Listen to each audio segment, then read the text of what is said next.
கர்த்தருடைய பரிசுத்த நாமத்திற்கு மகிமை உண்டாவதாக. அபிமெலேக்கு என்ற ராஜாவை பற்றி நம்ம இன்றைக்கி பார்க்கலாம். பாவத்திற்கு விலக்கி காக்கப்படுதல். இவர் ஒரு புறஜாதியை சேர்ந்த ஒரு ராஜாவாக இருந்தார். ஆதாரமான வசனம் ஆதியாகமம் 20ஆம் அதிகாரம் 5-6. இவன் தன் சகோதரி என்று அவன் என்னோடு சொல்லவில்லையா?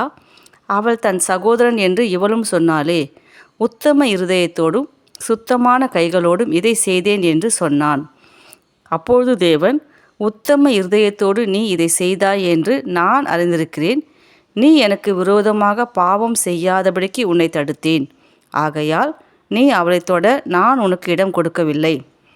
இந்த சம்பவம் பார்த்திங்கன்னா, சாராளை அவங்க தொடாதபடிக்கு அபிமெலேக்கு ராஜா தன்னோட உத்தம இருதயத்தோடு இருந்ததுனால கர்த்தரே அந்த விரோதமான பாவம் செய்யாதபடிக்கு அபிமெலேக்கை தடுத்து காப்பாற்றிட்டார்.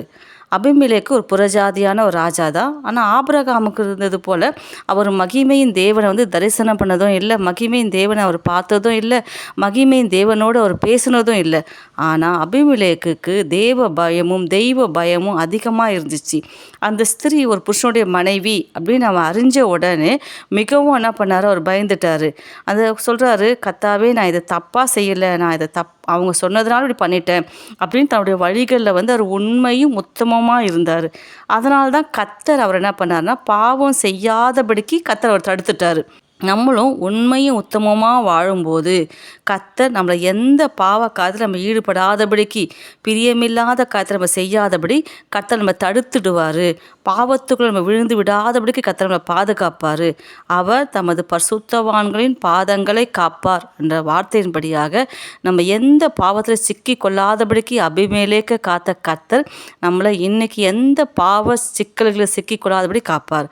தாவீது பார்த்திங்கன்னா பச்சைபால் விஷயத்தில் என்ன பண்ணுறாருன்னா, உத்தமமாக செயல்படல, கபடற்றவராக செயல்பட்டு அந்த பாவத்தில் பேர் விழுந்துடுறாரு.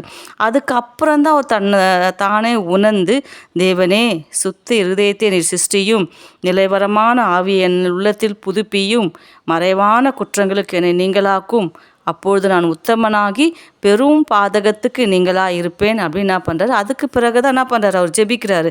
ஆனால் ஸ்டார்டிங்கில் அவர் அந்த மாதிரி ஜெபிக்கவே இல்லை, அந்த மாதிரி அவர் நினைக்கவும் இல்லை.